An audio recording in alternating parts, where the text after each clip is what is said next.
Hello! Hi there. Welcome to Microbiology Journal Club, where we nerd out big about all things small. My name is Danny, and in a previous life, I dropped out for my PhD in microbiology, where I was infecting skin I grew with MRSA. Nowadays, I'm a fact checker for pharmaceutical advertisers and the president of Biotech Without Borders, a nonprofit based in NYC dedicated enabling the public with the tools of biotech. My name is Faz, and I have a PhD in microbiology, and I've mostly worked on bacteria, but I also worked in research integrity, and since then, I'm currently working as an editor for an academic journal. Every week, we meet to talk about microbiology, and today we're doing an overview of some of the coolest microbiology papers that we've seen this week. Well, maybe like actually 2 weeks ago, because we weren't present Yeah, last I week. was sick, unfortunately, but anyway, yeah, and towards the end of the month, we'll be selecting a paper to do a deep dive into. Make sure to message us at microtwjc if anything has caught your fancy. Yeah, we actually did a Twitter poll maybe 2 weeks ago as well, Yes. trying to find the paper that we're going to cover. And we've decided that we're going to cover this paper, the role of SIR2 transposition in horizontal transfer of transgenerational memory. Yeah, it's a really interesting paper about worms and memories and yeah, and viruses and how they all intersect. So I'm really excited to take that on Mhm. as a project to try and really give you a deep dive into the science of that. Yeah, and as always, like we want people's suggestions, and so that's like one of the ways that we've been trying to capture it is through Twitter polls. You can always add us or let us know in the comments. Yeah. So we always want to hear from you. So if you want to chat to us, then tweet us at microdetailbjc. And we also link our Zotero library in the doobly doo. So if you see any paper that you like, then go ahead and let us know. And Yep. boy, do we have a show for you today. We talk about this brand new antiviral against COVID and potentially other viral diseases, molnupiravir. And we'll also be talking about how and why someone would make SARS-CoV-2 glow in the dark, plus a lab on a chip that might tell us about influenza evolution. Then we have brand new discoveries about smallpox and why we're still talking about it and why it's still important, even though we theoretically should be extinct by now. But Yep. and then we put a real microscope on chlamydia, and we find and finally, to keep in with the theme of Halloween month, we have some interesting facts about witches' brooms. Want to find out what that means? Yeah, you have to tune in to the end of the show. Nice. Yeah, so first up is this mechanism of molnupiravir-induced SARS-CoV-2 mutagenesis. Yes, so this is coming on the back of this brand new piece of news from Merck that they Mm, developed this they did this trial on molnupiravir, which is this mhm. antiviral that's been being developed for quite a while. It's one of those broad spectrum Yep. antivirals.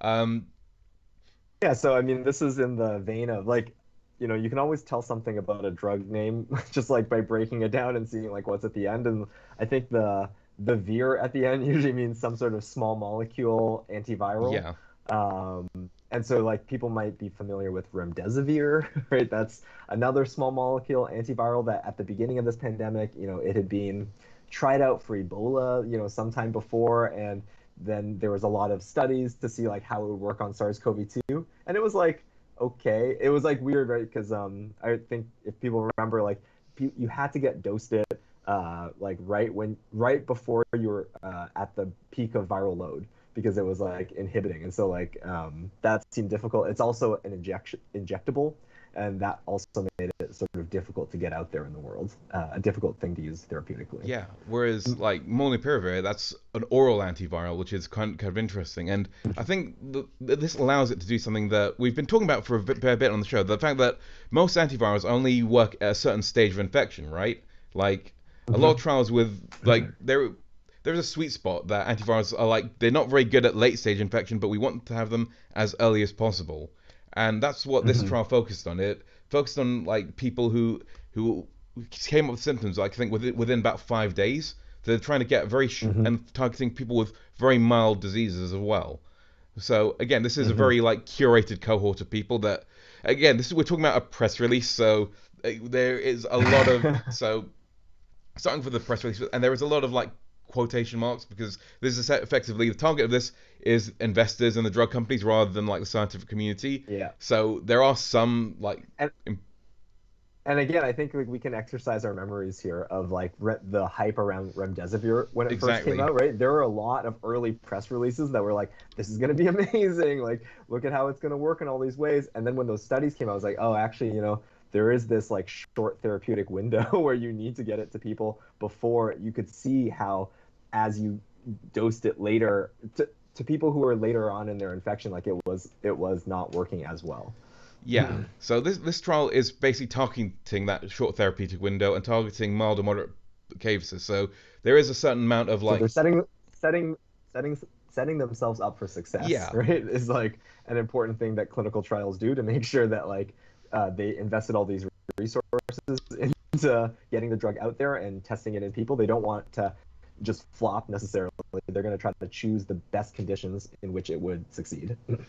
yeah, and this is from the interim analysis of 775 patients, and yeah, like we said, it's not a peer-reviewed published paper. So for the next best thing, I tried to look around for something that was peer-reviewed and published, and I found a paper called "The Mechanism of Molnupiravir-Induced SARS-CoV-2 Mutagenesis."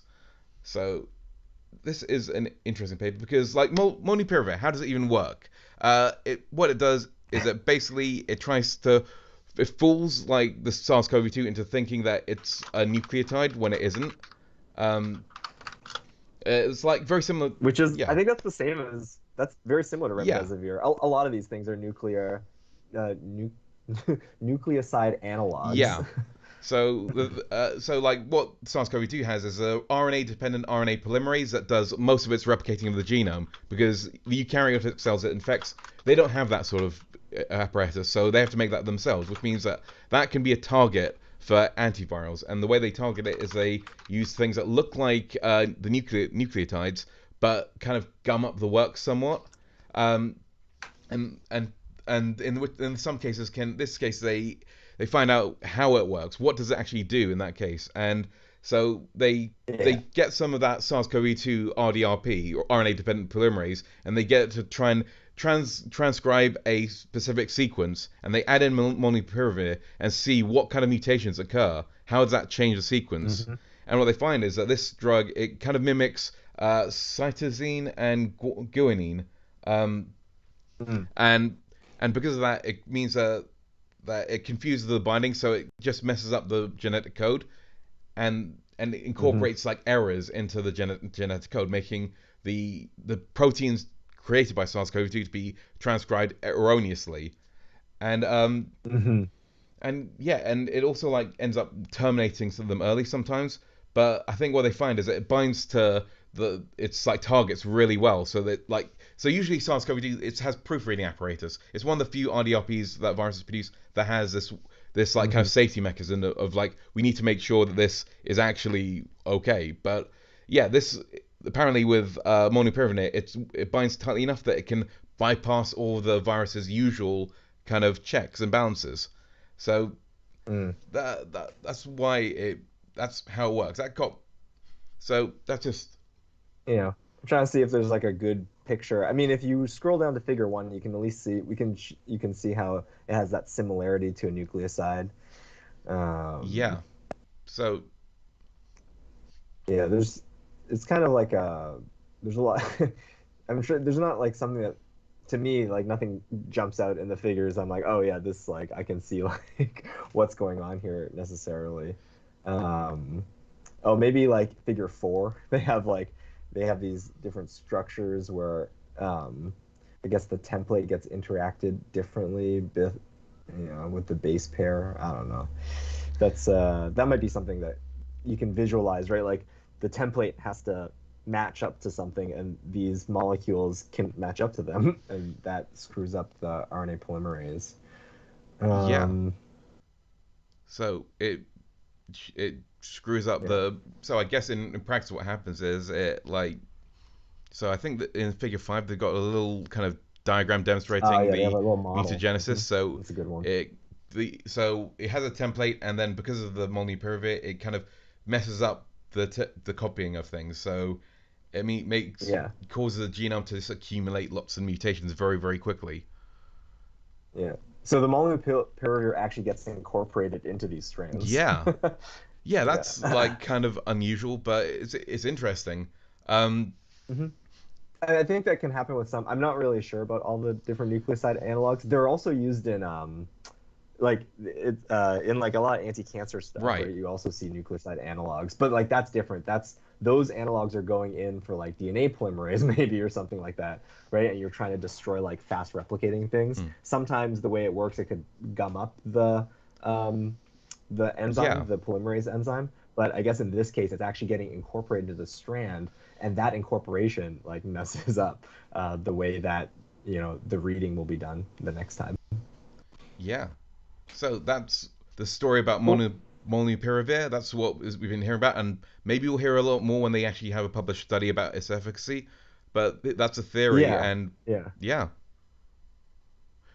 and But likely, right? But likely, this is going to be the same as remdesivir, right? It sounds like yeah, it's the modality of getting it is easier. Oral is much better than yeah, injection, but it seems like the efficacy, again, they're going to show their efficacy in this window, right? Like very quickly after symptom onset. So like whether or not it's going to work better for the late stages is left, well, probably unsure. yeah. I feel like molnupiravir is a kind of drug that works if you've got really good testing apparatus. If you so, like for instance, in the hmm UK, we've got like an app where we can find out if we've been exposed to COVID, and in that case, if we've been exposed, then that would be a good idea to say, oh well, then that means you can potentially have molnupiravir because then that would increase the chances of you not getting it. Yes. That'd be the exact kind of Yeah. use for it.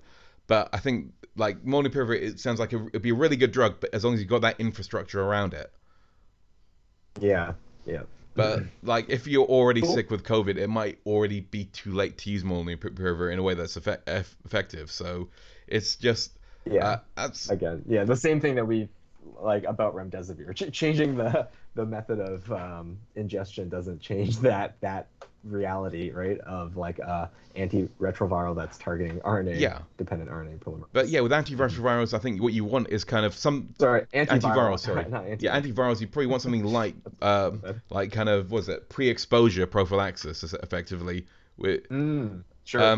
because again, like the treatment for HIV, the antivirals like that's had like some not much work going on. That's a great model to look at for how to kind Yeah. of And and then you're really, but in that modality, then you're contesting with the idea of like what are those adverse events, right? yeah, Because like if you're just taking like this antiviral like some long term, right? Like you don't want there to be any sort of effects there. true. So Yeah, I mean, who knows what directions this will take, right? This is just the first. This would be the first data to sort of argue for its efficacy, and then people can run with that data and maybe do some follow-up studies to figure these sorts of things out. yeah, Because that's sort of what happened with the the prophylactic antivirals, right, used for HIV. Right, they had a whole suite that they were using more like therapeutically for really bad cases, and then the study went in. It's like actually maybe we can like dose these a little bit differently, and it would have some prophylactic effect.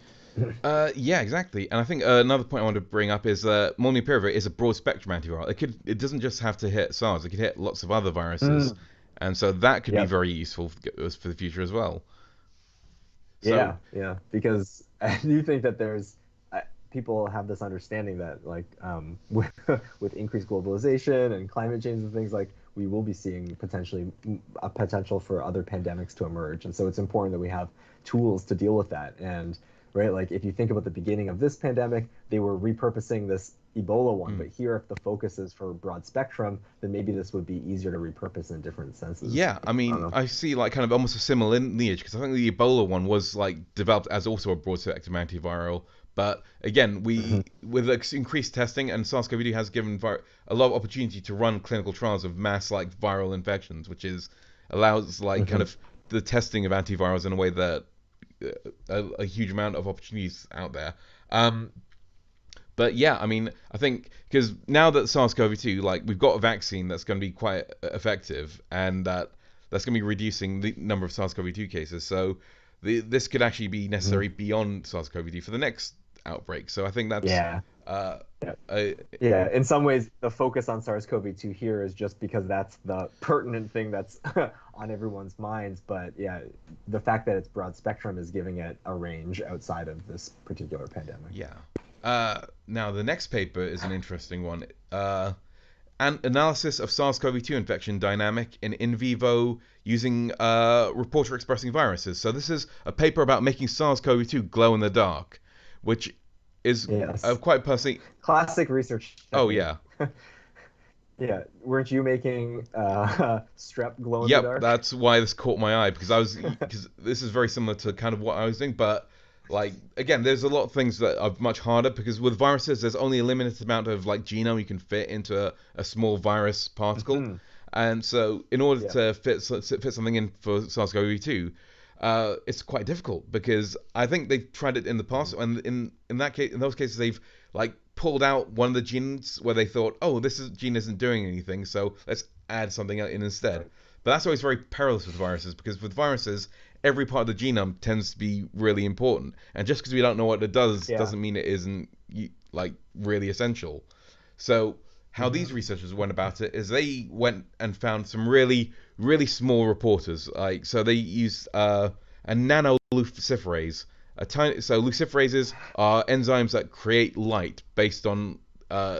breaking down a substrate, and they had a Hmm. small like fluorescent particle as well, which is I think it's called a Venus fluorescent particle. But Yeah. yeah, and they incorporate it into the capsid protein, and had a little cleavage because capsid protein is it's produced a lot by the virus. So when you want a signal, you want it to produce Hmm. as much as possible. So that was the natural thing to promote it to have it on. And they also had like a cleavage section so that because the last thing you want is to have your fluorescence or like reporter interfering with the way the virus works, and that can happen if Hmm. so they have to make sure that it gets cleaved off so that the virus can still make capsid and behave like a virus because essentially what this technology is So to sorry I was gonna say, is this really making the virus glow then, or it's the cells that the virus is being made in it's are making the glowing? cells that the viruses are made in glowing. Yeah. That's Yeah. Because yeah. yeah, I mean, because virus is very hard because they don't have a metabolism, and a lot of so luciferases rely on like having an active metabolism in order to Hmm. function sometimes. Whereas fluorescence that's a different technology. Fluorescence relies on like a laser coming in, hitting your fluorescent marker, and then that starts to like glow as a result of that. Um, Yeah. so they're both two like kind of technologies that have different strengths and weaknesses. Like for instance, luciferase, like in this case, you need to add like a compound that the luciferase can break down in order to light up. Yeah. Whereas fluorescence, that's very good, except in deep tissues, when as you get deeper and deeper, and you're going through like more layers of skin, it it It's hard to get the laser into yeah, there. it diminishes in power. It's the inverse square law rule, basically, but going through. And most animals aren't transparent, so it's hard for light to get through. So you have to get exponentially more powerful lasers, and you have to make sure you have to handle background. It's all quite complicated, but I actually don't. I've always been surprised that like luciferase is so good at doing this like deep tissue imaging. But I guess it's like because you can see some of the yeah, pictures in this paper, like figure six. They basically have these very dark rooms, and then you put your mouse in there that has that light emitting virus or whatever, and probably gets fed a little bit of the gets fed the substrate or injected the substrate, and then in that very dark chamber, like you're able to see very small amounts of light oh being emitted from inside of the yeah, animal. I worked with these things. You basically have like Hmm. this big like light tight box where it's a box where you block out all light, and they've got this camera on top of it that's Yeah. like the same kind of camera they use on satellites to image like stars. It's like very sensitive. You Yeah. have to have like liquid nitrogen pumped into it to keep it super cooled, and Hmm. basically Oh, I didn't realize it's like such a powerful camera. yeah. Yeah, so I guess like looking at stars or looking at tiny glowing cells inside of an animal. Yeah, I mean, yeah, the background like cosmic radiation of the universe could mess up my experiments sometimes. It's like or like yeah, it's an interesting technique because it allows the kind of virus to tell you where it is. It allows the virus to signal where it's going in the body as it goes systemics. And Yeah. And then there's something quantitative here as well, right? Like the intensity of the signal being generated is also telling you how much, right, of this is being created. Like right, this is linked to capsid protein. So the more virus is churning out capsid, the more you get this signal. So like these types of tools are really powerful in that way because previously without these tools, like you'd have to sacrifice mm, animals at each of these stages, grind them up, and then plate out what you're seeing. And of course, like it's not perfect, right? This is you want to use multiple methods to get at Yeah, what you're seeing, right? Like you also want to do sacrificial. I mean, I think they probably do, right? yeah. They Oh, I'm need not sure. that. Yeah, they do. Yeah, in the later figures, you can see they do tighter PFU per mil, right, to try to correlate what's going on here Yeah. with the light that they're I mean, part seeing. of the part of this paper is to try and prove that this can be used to quantify SARS-CoV-2 in vivo. So in order to do that, they have Mhm. to say, okay, we can see it. So in these cases, you can see like the lungs are glowing. These patches of like light that represents the lungs. Then you got like some bits above there. So there's some patches showing the In the nose nose, yeah. and other. Hmm. And then you've got this one mouse who's like glowing completely all over, which means that SARS has basically gone completely systemic in that mouse. Um, Yeah. and it's difficult because again you're seeing the light as it exits the mouse's body, so it, I mean there's all sorts of like clever techniques that people are trying to try and three-dimensionally figure out where the light is coming from. But Hmm. yeah, this is a technology I'm always quite excited about because it, and I think one thing it also illustrates here is that you don't really, people like to think that when you infect an animal you can get like some kind of platonic average of an infection, but I think the one thing that I noticed when working this is that actually it varies a lot. Sometimes you get courses of infection that are very Mm. different in one mouse than another. And so Yep. even when looking in these models, like these, because these mice are basically clonal. They're basically they're inbred. They're very similar genetically. So Hmm. this variation is Hmm. just basically through the course of infection. And even in Right. that sort of area, you can see that there is this massive amount of variation, and it's just based on Yeah, and yeah. I mean, like you wouldn't have picked that up if you just were doing right, like the chopping out the lungs, Yeah, grinding them up, and seeing how much was in there, right? Like you wouldn't detect that mouse, the day six, right, yeah, leftmost mouse, because like you're just taking the lungs out. You wouldn't have this idea that like, oh yeah, there are like elements in these models that could be like not what we're directly looking for, but might influence the way we interpret the data that comes out of them. yeah. I mean, you and there's other things that so you'd usually think about just sampling the lungs, but then you see like they're these characteristic blue dots around the like mouse's like I think eyes or throat. That could be something. Mm. I mean, I can't tell from based on these images. So I mean, it could be Yeah. like areas of the nose. I mean, the eyes are linked into the nose somewhat. So potentially it could be that Hmm. there's a strong signal in the nose that's going out through the eyes, and so it looks like the eyes are glowing, but Hmm. it's actually the way the light's reflecting. Um, but uh, so Interesting. yeah, it's quite an interesting study, and Yeah. I would be interested. Yeah. I'm not aware of those sort of, I guess, like peculiarities of using these machines, right, to quantify things. Uh, yeah, this is like You don't get location can be tricky, is what you're yeah, saying, right? It's not always directly evident, especially when certain structures, I guess, are close together or linked in some ways. yeah. I mean, Yeah. because this is something I found when I was at work with mice, is that like kind of the cold nasal architecture runs in between the eyes, so. Sometimes when you've Hmm. got a heavy infection Hmm. in the nose, it just like the eyes light up, and then you sample the eyes and go, "Oh, there's no bacteria here." I wonder why that seemed to be like there's a lot on that image, but actually there's not much here. Oh, it's because Yeah. the actual way the light reflects it, like changes how you need to interpret your experiment. So you have to like have some kind of idea about physics a little bit when working with this kind of technology.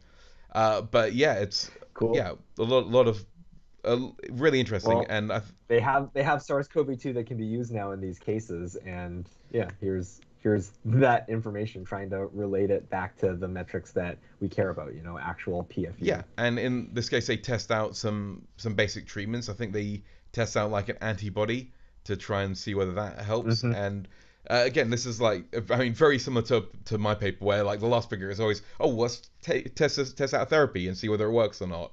And and Yep. that's like kind of how you finish off your characterization paper. We proved this technology, and here's an actual practical outcome that we could figure out. Yep. Yeah. Okay. So Up Up next. next, divergence of delta and beta variants since SARS-CoV-2 evolved in prolonged infection into distinct serological phenotypes. So this is, uh, Yeah. yeah. So this is about variants of concern and like how they evolve. And I think this study was done in South. I think I was gonna say, I think we've touched on this concept Yeah, before, that like inside of a single host, right, you're going to get drift of the different viruses. And then there's going to be some, right, like, so when we're seeing variants occur, you might see there might be many different types of variants that occur inside during an infection, but only the ones that get out are the ones that then take right prominence within our environment. But there's this theory, I guess, or there's a thought about like viral infections. The way people think about viral infections is sometimes those variants inside the body are also like contributing to that infection in some way. Yeah, and this study aims to look at that. So, I mean, one of the main theories why the South African variant is so immune evasive is that there's a high level of like HIV infected people in South Africa, which means that there Mm. is that there are more chronic infections that cause this long-term fight between SARS-CoV-2 and the immune system that would usually be resolved much quicker in a fully healthy immune system. And this study Right. essentially, And so that means that yeah, so that would mean that the viral population inside of chronically infected individuals is constantly being selected, right? There's a selection pressure constantly with the immune system, right? Those viruses are growing in the presence of this polyclonal antibody response constantly, which gives them more chances to find that mutation that's going to let them evade. yeah, and this paper basically focuses in on a single story of this one like person living with HIV, who and they sampled from them like at regular intervals up to like day 216, and I guess it's Hmm. mostly an illustrative case. So this was kind of a case study that caught my attention, and they compared the variant that evolved in this person to like the Delta and the Beta variant to see which one it's Hmm. more like, and also to check Hmm. maybe the cross reactivity between these three strains. See, and what they found was what you'd expect. You expect that this would be similar to the beta variant, which is the most immune evasive of the variants so far. Um, Hmm. Hmm.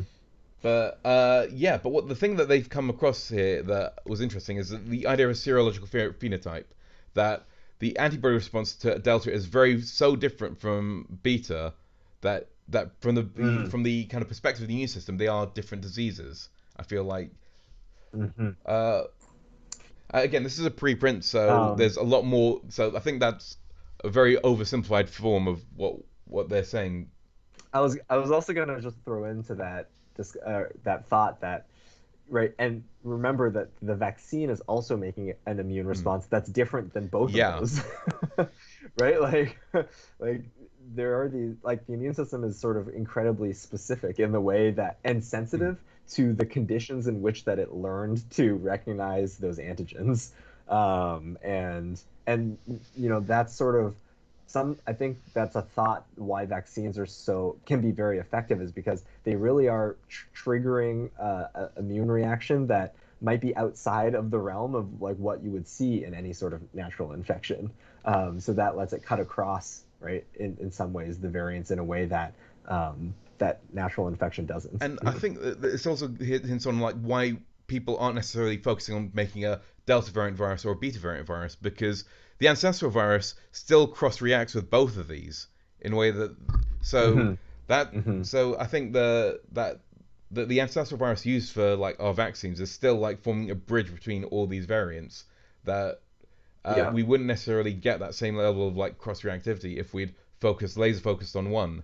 Um, Yeah. I mean, I think And yeah. then that's where I'm like so confused and like like to me a lot of uncertainty when I like hear about what's happening right with like a new variant like comes from this understanding, right, that like I don't really know like what does it mean then that things are like viruses are exploring this space and like transmitting differently because there's trade-offs in all of those different Yeah, mutations and yeah, and they all have different ways in which they interact with the immune yeah, system. because I think the way we talk about variants is if they're like kind of evolving towards one specific like kind of ideal of SARS-CoV-2 infection, Yeah, but actually what we're yeah. finding is Yeah. that they're exploring different niches for like the Delta variant is highly Right. transmissible and Beta it seems to be highly immune evasive, but that doesn't necessarily like they're not both. They're like seem to be two different niches there that Hmm. are quite Hmm. different.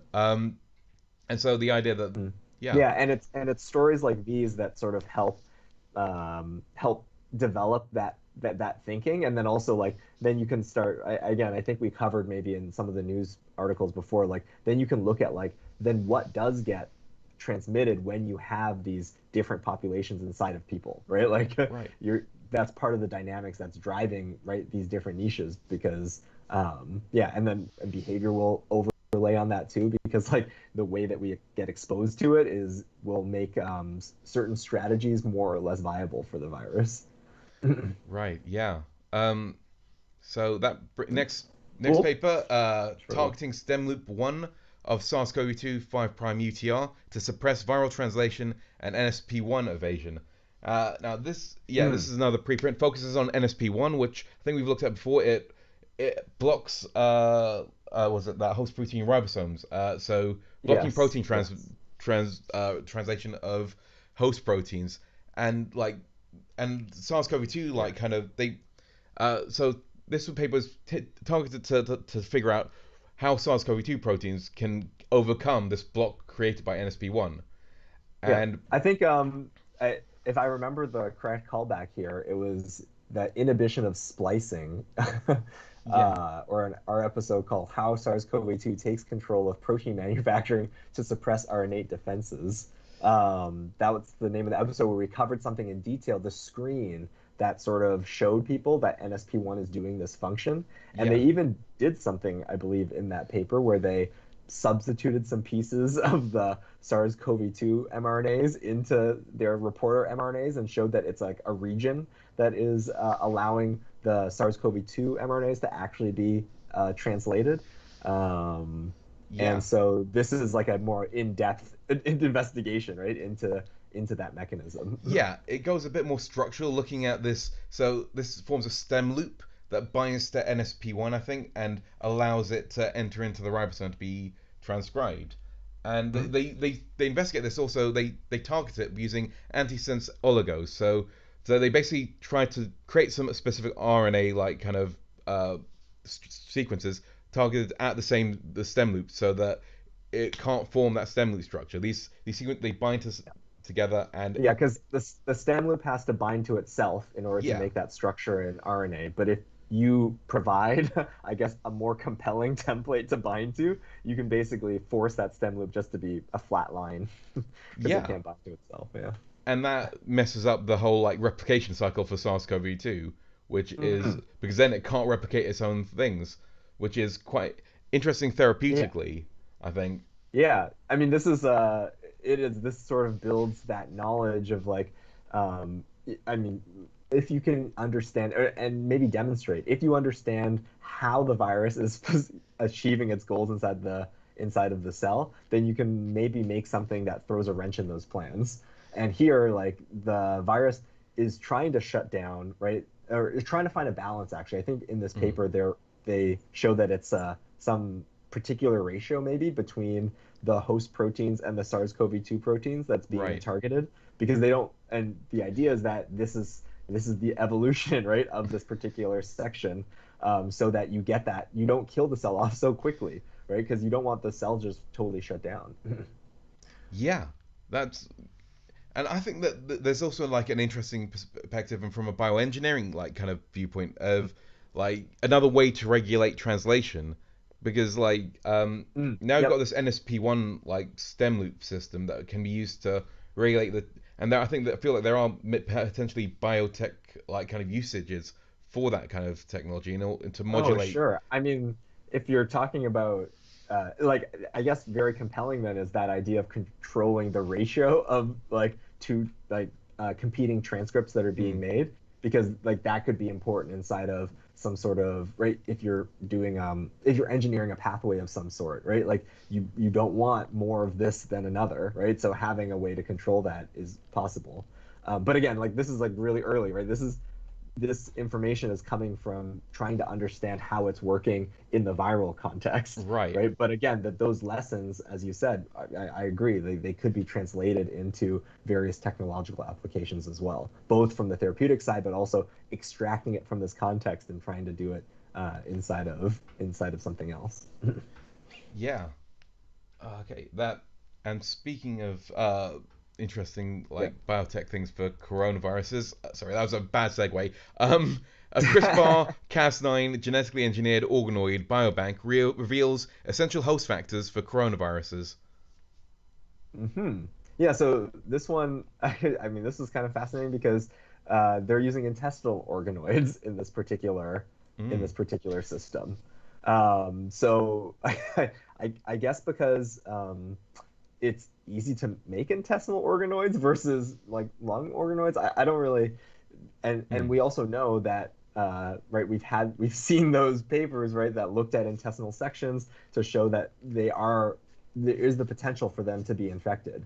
Mm. But they choose this because they can make a bunch of them, and then CRISPR is great because you can screen through a whole bunch of different permutations. So in some ways, this is the step up from doing a CRISPR screen in cells to find cellular factors. I think we covered that in some. Actually, again, the splicing thing is basically that coverage, right? Like where you screen through a bunch of mutations and try to find what is impacting the amount of SARS-CoV-2 that's growing. But here it's in a more complicated format, right? Because the Right. SARS-CoV-2 is inside of these epithelial balls, right, that are being made from intestinal cells. And so maybe we're interrogating some more realistic host factors. Yeah, this is a great photo, I think, that you just Yeah. brought up to show, right, like this is what's being made, right? This is way more complicated than just a cell, right? This is in some ways, a tissue that's Yeah. being reconstituted.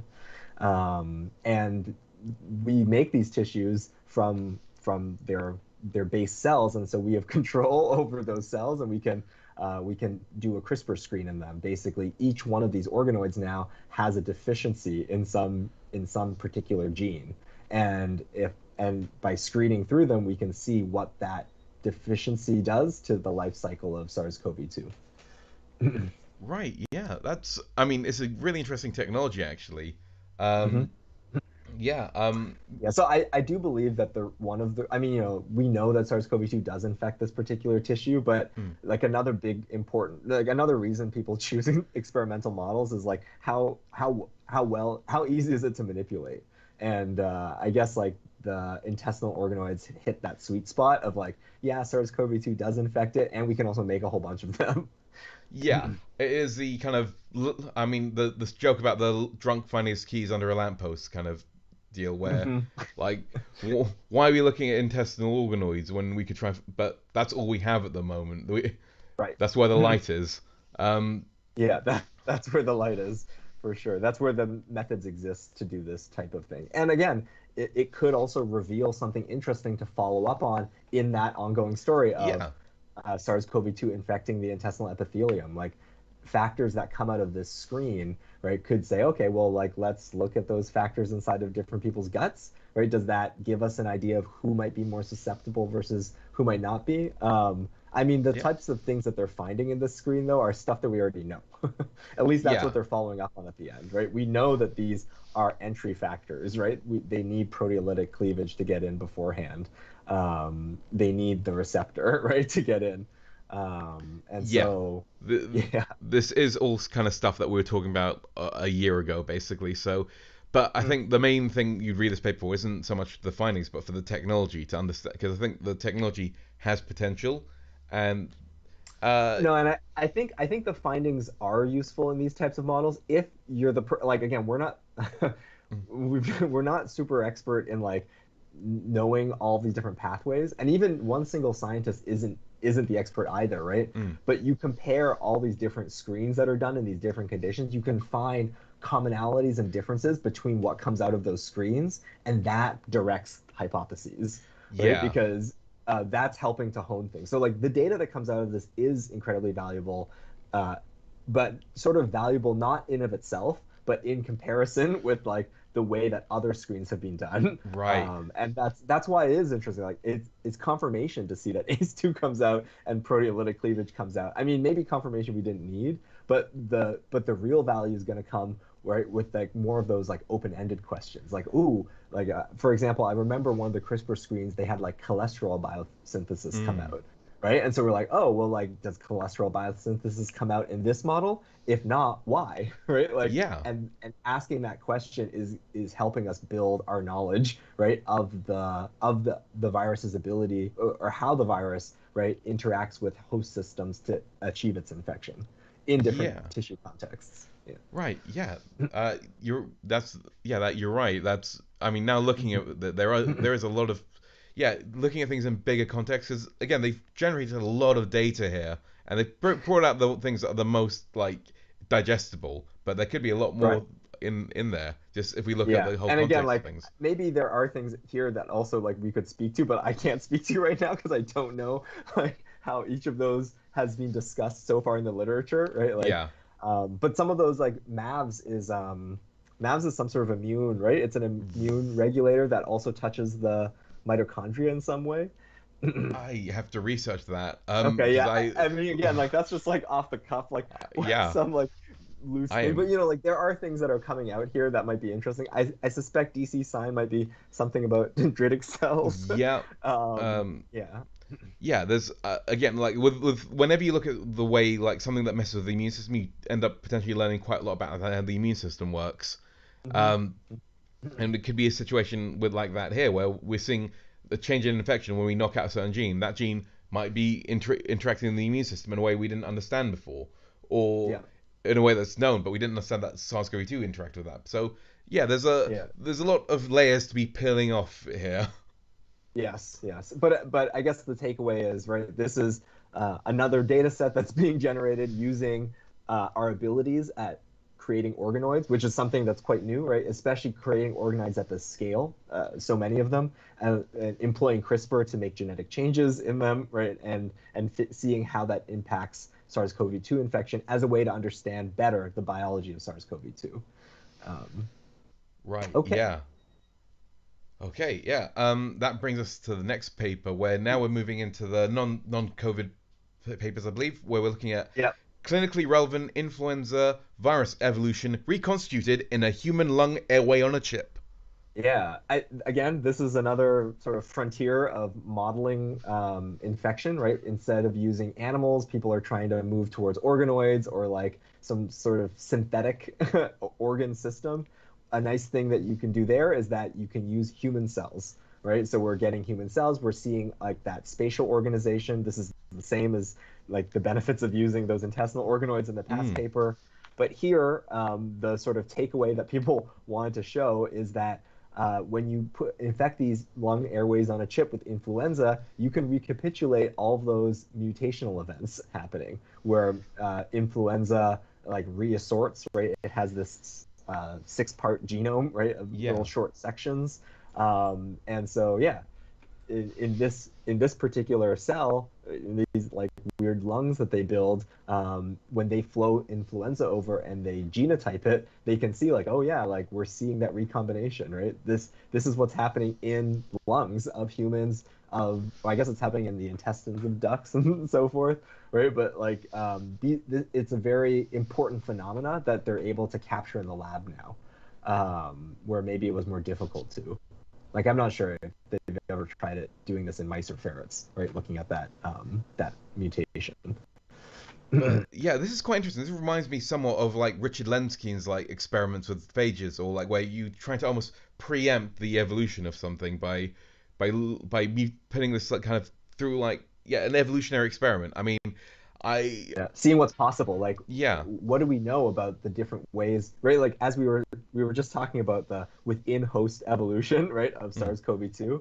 This can be thought of as a model of within host evolution, right? So this is in a single individual, right? Like what variance is coming, and then when you pass it into another, or you pass it into another cell, that's a second individual, and you can see like now maybe you can find out some rules. Like I'm not sure how well the rules are known, like which segments like to reassort with other segments. Right.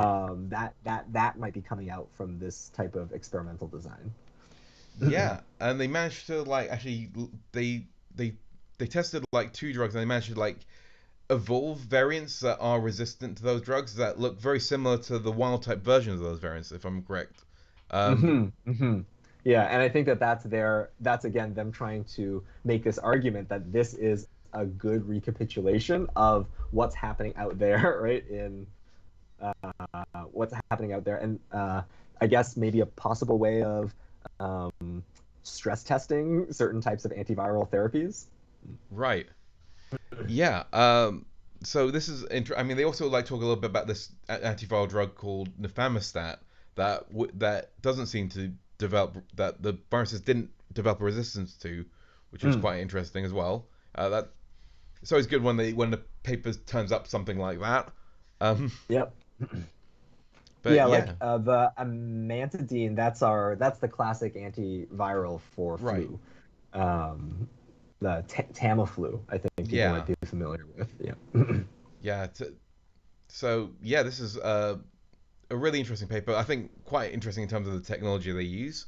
Um, hmm yeah, Yeah, I mean, I just like right, like we talk a lot about models, I guess, right, on this show yeah, because that in some ways um, that's what infectious disease like we're always trying to capture different elements of it, right, that happen out there in nature, bring it into the lab, right, in a controlled manner, and then you can start playing around, right, with once you've brought in an element that you've observed out there into the lab, you can play around with those parameters and see how do you get more of that effect? How do you get less of the effect? What sort of molecules, right, allow us to exploit that effect? yeah. Because we care a lot about how the science is done rather than Yeah, than what we kind of the flashy things that we discover. Because I think science is, yeah, I mean, for me, it's the interest of like how we know things. Because yeah. and that's what Yeah. papers And like this I can think tell that us. Yeah, and I think it's really important, like, we read these papers together, both because we think it's really cool to see what's being discovered, but also how people are discovering it, right? And like Right. more discussion around the how can build up our ability to read other papers, right? And Yeah. understand how this paper is contributing to our knowledge as a whole and what it can and can't tell us. Yeah, it puts the actual like flashy things in context, so that we don't necessarily get Mhm. swept away with like a headline because the first isn't going to be like, oh, this is an amazing finding. It's like, how do they know this? Why? What are the what were the limitations like that? Right. So it kind of, I mean, for me as like kind of a cynical scientist, it basically modulates my expectations so I don't get overly optimistic about things. Yeah, yeah. And tech is always changing, right? So we always are like we're kind of having to keep up with like all those things. And like we've been enamored by some of these cool techniques that we see, but as we see more and more of them, we're like, oh, a pattern is emerging, right? Like this Yeah, is like what can be learned from these types of techniques, and yeah. we still have always a long way to go. Definitely. Um, Now the next paper is going a bit exploring the past a bit. So, research with variola virus after smallpox eradication, development of a Yeah. mouse model for variola virus infection.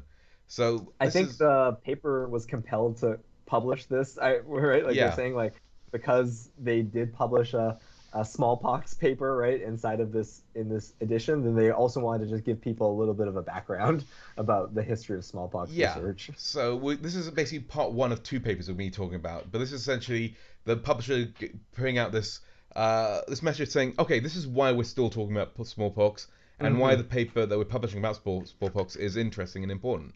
So, like, You so, should so scroll down to the or open up the figure with a timeline. It just yeah, gives like essentially just giving a quick timeline of right smallpox in the world that it came out, right, people made vaccines against it, there was all this work to eradicate it, vaccine distribution, but then after it was gone they still kept around strains. yeah, And it was within like the health organizations that made advisements onto who could keep them and for what reasons. yeah, and they were going to destroy all of them in like 1999. I imagine like just because like it's before the millennium, so they imagine they wanted to make sure that they could, the millennium bug was happening. They wanted to make sure they didn't have to think about another form of apocalypse at the time.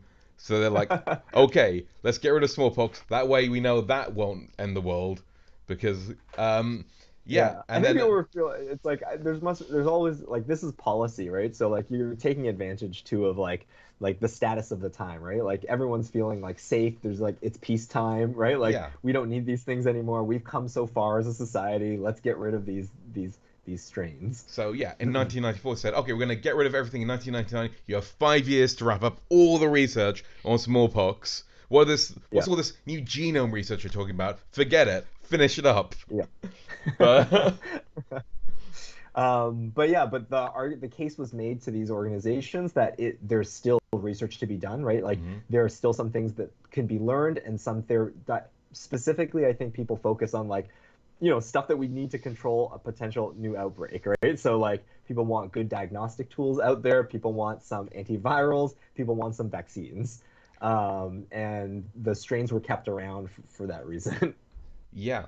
And And political reasons too, right? yeah. Like I think you can see, like, the original plan was like only the U.S., only the CDC could have it in Atlanta, and also the Russian, right? Also Moscow is allowed to have it, right? Like there's also this, like, right, like it's like with nuclear weapons, Yeah. right? Like how do you, like, say, like, let's get rid of all of them? Like there have to be these agreements between the powers that be to say, like, we're gonna get rid of them together. Yeah, because I think that no, everyone like they don't want to say it, but no one can really 100% guarantee that smallpox is completely eradicated, just because like maybe somebody got frozen in an iceberg somewhere and like they have smallpox, or someone Yeah, forgot to clean out their lab fridge for 50 years. Again, that generally happens sometimes. Like yeah, yeah. so they want to have that insurance in case it falls into the wrong hands. So it's often treated as like a bioterror threat. Um, Yeah, yeah, and so yeah, so more research has gone. Like it looks like on this timeline, like in 2018, 2021, like there were new therapeutics approved yeah, for smallpox, like right? So like this research has produced some new interventions, um, and uh, and kind of remarkably all without the use of an animal model or like a really good animal model. yeah. The moment I think the best they can do is some primate models, but they're not very good Yeah. for modeling the infection. Plus, you have to deal with primates, which is like not inexpensive or also ethically, right? Like doing tons of experiments in primates, like has to be well justified. Yeah, so I think most of it has been in like cell culture or looking at the genomes. Most smallpox researchers tend to work with vaccinia rather than smallpox as a model, Hmm. and then Hmm. like only like if you really need smallpox, you go to like a biosafety level 4 lab, which is like hyper security. You, it's Yes, very yes. awkward to work in, and Yeah. deliberately so. They People don't are want. in astronaut suits and negative pressure, right? Positive pressure rooms, negative pressure rooms, taking showers in between, moving between these zones. Yeah, people complain about wearing masks. If you worked in a microbiology lab, how dare you? Yeah. Masks don't um, work. I'm like, well, what the fuck have I been doing for the last 10 years of my life then? Oh, so yeah, let's look at the paper. yeah. They use the BLT mouse. So not bacon, lettuce, and tomato, but like I think it's blood, liver, and thymus. Yeah. Yeah, so what they've been, That's yeah, a humanized mouse where they take a yeah, mouse and they try to implant parts of the human like system that will yeah. make So it, like they yeah. make the mouse, they're skid mice. So that's this genetic locus, the bubble boy locus, I think Mm, people call it sometimes in humans. But it's essentially extremely immunocompromised mice. yeah. They don't have a fully functioning immune system. They get a bone marrow transplant essentially, or a thymus transplant, Yes. and a liver transplant, right, of human tissues, that reconstitute a human immune system inside of these mice. And these are the mice, they're actually made inside of large mouse facilities like Jackson. So these researchers aren't making them, they're just ordering these mice. Um, and they order them and they found that they were a great tool to study vaccinia or smallpox infection. Yeah. or, Uh, yeah, sorry, variola, right? Variola, yeah. So, So so the, yeah, again, this means that because small animals are much more helpful for develop because they have a whole organ system. They have an immune system. In this case, a human immune system. So that means that we can test antibody therapies, vaccines a lot better. And mhm. but we need the smallpox to actually cause some kind of a disease in these. Otherwise, we won't be able to have an outcome. We won't be able to check whether this like breaks that life cycle of the virus. if the virus Right. can't do the life Mm-hmm. cycle in the first place. So, yeah, they basically try to make it so that from virus's perspective, everything that they interact with seems human. Um, Mm-hmm. yeah. Yeah, and they do the comparison amongst, I think, a bunch of different humanized mice Yeah. forms, and they titrate, I think, the amount of virus that they're giving to come upon a model, right, where they can see like a clear, um, uh, I guess, death curve, basically, right, of these animals, so Yeah. that you can then, on top of that, test interventions. Yeah, they use like an intranasal infection. I'm not familiar with smallpox. I assumed smallpox was also like a skin as well that had multiple Yeah. symptoms. But again, they're looking for a disease. It's not necessarily mimicking the human disease at this point because there's lots of other factors Right. I think with smallpox that they can't because this is the case they're just mimicking the human immune system. So they're generating a Mm-hmm. disease, but Mm-hmm. it's not quite the same as you'd find in humans. So I guess what they're looking Right. for is like the able to have that whole virus life cycle in them, and also still have like an immune system that can be used to fight against them and modulated, so they can look at various treatments. Mm-hmm. Um, Yeah. but yeah, that's the And that's same. it. I mean, Yeah, that's the same with most like disease that's models. I think like a lot of the animal models, they're not going to get the exact same human infection because they're not human. There's a lot of different bits of the physiology you have to take into account. Um, yeah. but yeah, Yeah, I mean, like with what we saw this when we were making SARS-CoV-2 mouse models, right? yeah. They humanized the lungs of those mice in order to get this disease. I mean, I guess in that case, it seems like it's a more similar infection, but again, like when it comes down to the brass tacks of all the little things, right? Like mouse macrophages are not human macrophages, so like Yeah, we're not seeing that. Here, they've chosen to put the emphasis, I guess, on the reconstituted human immune system inside of the mouse as the interface of study, right, of a variola virus. yeah.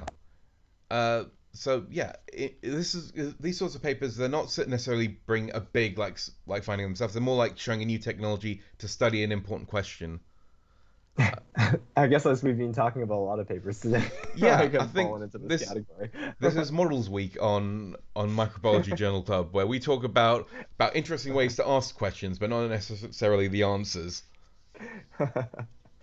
And perhaps in the same line, our next paper is single cell soft cryo X-ray tomography shows that each chlamydia trachomatis inclusion is a unique community of bacteria.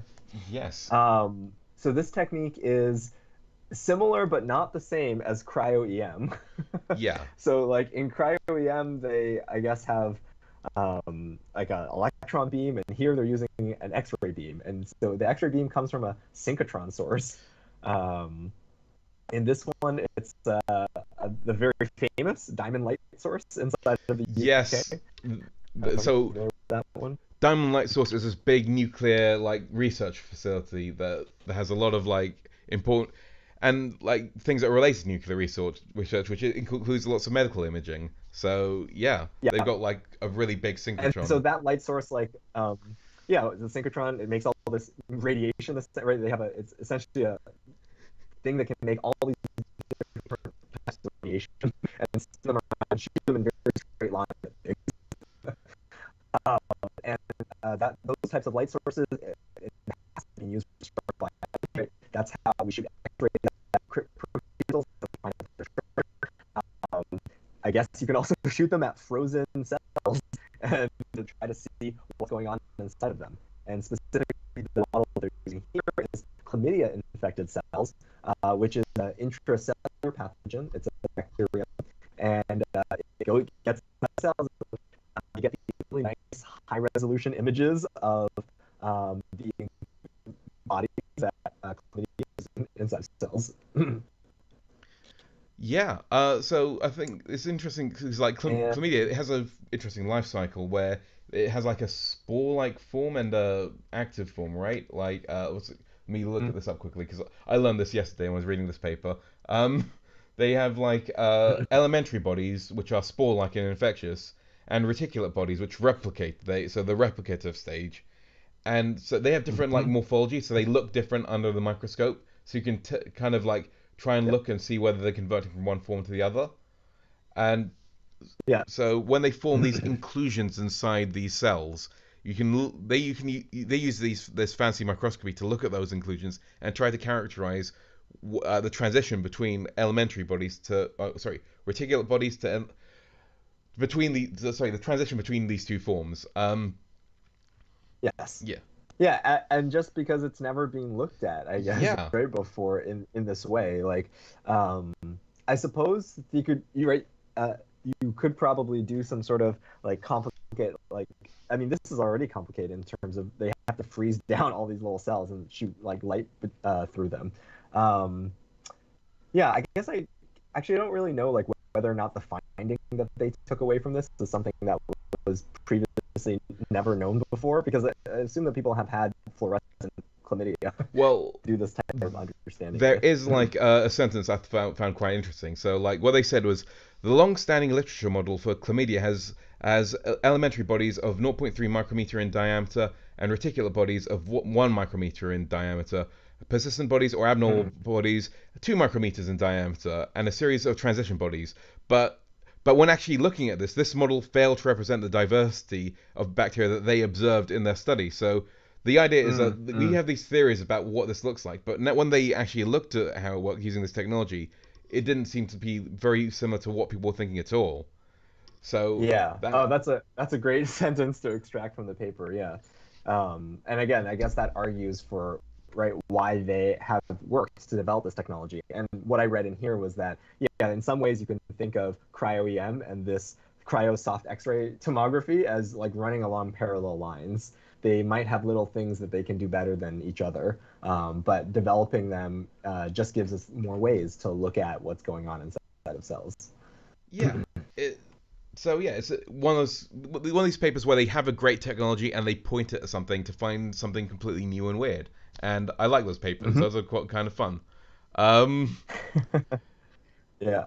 Okay. Next one Uh, is Next paper. colicin-mediated transport of DNA through the ion transporter FEP. Yeah. So I don't know if we've ever talked about colicin We talked about in our bacteriocins broadly, but never colicin specifically. broadly. Yeah. So colicin probably is the prototypical bacteriocin, right? It's an antimicrobial molecule.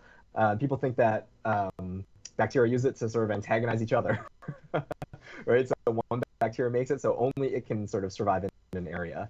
And why humans are interested in it is this, antibiotic resistance is happening, and here's another molecule that could potentially we could make and we could give to people, right? That help clear infections.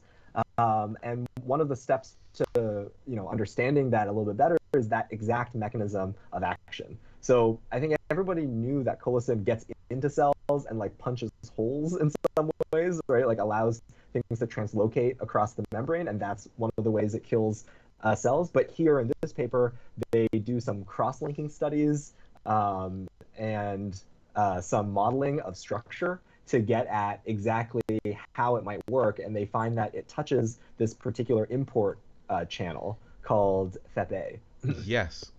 And what I think the interesting thing they did is Yeah, they took I think this is a good one to look at. yeah. So this is FEP-A, but I mean one of the things that they found was that they tagged colicin B with some DNA and found that the DNA was dragged into the cell along with colicin.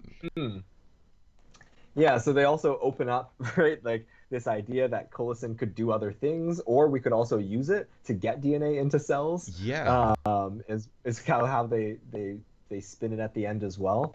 But yeah, the way this work is done is they have these models, right? You can see these pictures that they're showing us.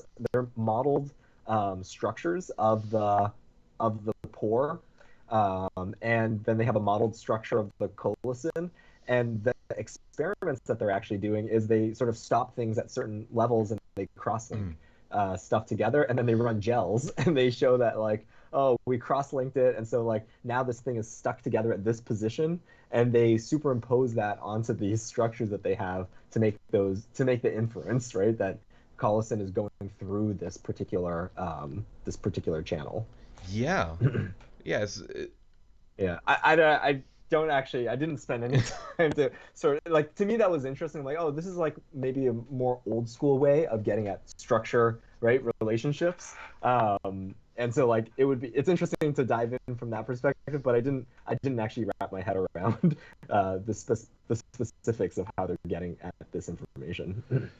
Yeah, I think it is mostly through because we've talked about cross-linking experiments a bit before, where but yeah, it's all about Hmm. freezing it in different positions. So like taking snapshots, like a photograph, and then putting it all together. Um, Hmm. but Yeah. yeah, for me, the interesting finding was that the way this works and the way it can also be used to drag in other molecules. I think that's got some potential Mm. for further studies. Um, but Yeah, yeah, absolutely. And if people start using, I think so like there's that element. It could be a different technology that we didn't think about following up on. But then also like when we think about resistance mechanisms that might evolve to this, right? Knowing the mechanism of how it works is helping us also understand that part, which would inform then the strategies that we use, right, to deploy it. And like, I mean, yeah, we don't want things to become colicin resistant. I think things have become colicin resistant, right? yeah. Like, but we don't want that to be like super widespread. And understanding that mechanism is like, yeah, Yeah, a little bit. with bacteriocins, I feel like since they're being used by bacteria against each other, there is a fair bit of resistance out there, but uh, but understanding how they work, I think, gives us ideas on like how these molecular machines interact with each other and all the different ways that they can gum up the works. And the idea that we can tag it with DNA could be interesting. And could tag what else can you tag it with? How else could you take advantage of this Yeah, mechanism in order to make sure that this works. Um, yeah. Target things to specific DNA, because I guess that's another potential thing with colicins, right? There's a huge diversity of them. hmm, Some may be specific for certain bacteria versus others. So that gives us, yeah, also this tool set potentially. yeah, and the final paper is a weird one. So it's called Parasitic Modulation of Host Development by Ubiquitin Independent Protein Degradation. And that title pretty much gives you no clue as to what this is about if you don't know the specific words. But I think sometimes titles are bad like that. So I think in order to explain this, I need to talk about witches' brooms. So what are witches' brooms? So you might think that since it's October, it's Spooktober, we should be talking about Halloween. Witches' brooms, in a biological sense, are these parts of the trees that grow in a weird way. Um, Mm, so sometimes I guess if you've been walking around the woods, you might have seen that a normal tree, there's a branch that's just like got an orb of leaves. It looks like mm-hmm. a bird's nest, except all the leaves are alive. So I've seen these a couple of times when I've been out walking, and I'm wondering what causes that. And what causes that is a bacterial infection. Something called a phytoplasma can cause that, and it's transmitted Hmm. by feeding insects, so sap feeding insects, where so these insects Yeah. drill into the plant's phloem, which are the equivalent of like the veins, effectively like the plant mosquitoes is how I like to think of them, like aphids, and Yeah, they I definitely think plant mosquitoes. And similar, this is a vector-borne disease, so this is like plant malaria. yeah. No, plant Lyme disease. I mean, yeah, I think that's kind of a right way to think about it. So what happens is it causes these trees to form really bushy appendages, and these bushy appendages produce more tree limbs, which produce more like veins that these sap-feeding insects can take advantage of. Mm. And so what this paper looks at is it looks at a specific phytoplasma called Astor's yellow.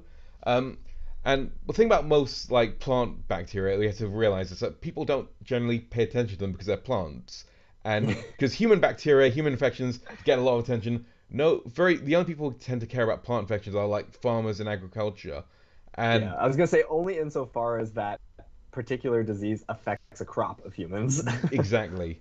Hmm. And so a lot of these things they don't get that attention if they affect them. That isn't an important crop to us. But here they look at they look at SAP05, which is this product produced by this phytoplasma, and they examine Hmm. what it does to plant cells, and they find that it causes the bushiness. But the interesting thing that really interests me about this, I know I said interesting a lot there, which means I'm really selling this. I'm really trying to sell this, but I please like if you come with me on this. What it does is it can actually extend the life of these plants.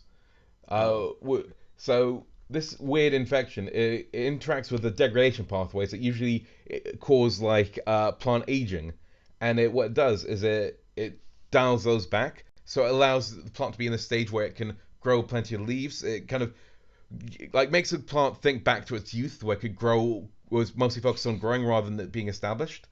And because of that, it also causes plants to focus less on fruit production and focus less on reproduction. So, what is cool about this is it's a disease that can lengthen your lifespan so long as you're a plant, but it kind of makes you infertile, is a great sci-fi premise. Totally. Yeah, and it's doing it by like the, to link it back to that title. Like, I don't think we've talked too much about ubiquitin, but it's like this. It's a big system inside of animals, or inside of like all sorts. I mean, even bacteria, I think, have some form, but like essentially, it's a short protein that tags other proteins. Yeah. And through those markings on proteins, it determines their fate. Yeah, so things that get tagged with ubiquitin, it means it goes into a certain system in some ways. And so you can imagine interfering with that is what is saying, like, actually, leave these proteins around, right? We don't need to chop them up anymore. Yeah, I mean, it's interesting because like ubiquitin, you want like bad proteins to be cycled out, because I think last time we did talk about like an anti-aging paper where we did, where like proteins were like malformed proteins can affect aging. So that's right. The way that you reprocess proteins afterwards can change how like aging and development happens. So ubiquitin is a really important system. We don't tend to talk about it because it's a really important system for multicellular organisms. And since we're looking at microbiology, we don't tend to talk too much about that. But it is still a very important system. True. And so, but we end up talking about it in this sort of relationship, right? Where it's inside of the host that's being infected by the microbe, and toggling it in some way is beneficial for that microbe. So in this case, right, it's actually probably beneficial for the insects that send the microbe into its living space, right? And so this is something that the bacteria has around to make sure that it's being a good partner with its partner in crime, the psyllid. Yeah, so a parasite doesn't always kill its host. Sometimes it makes it live longer if that benefits a parasite. So that's an interesting story. I think that brings us to the end of our show.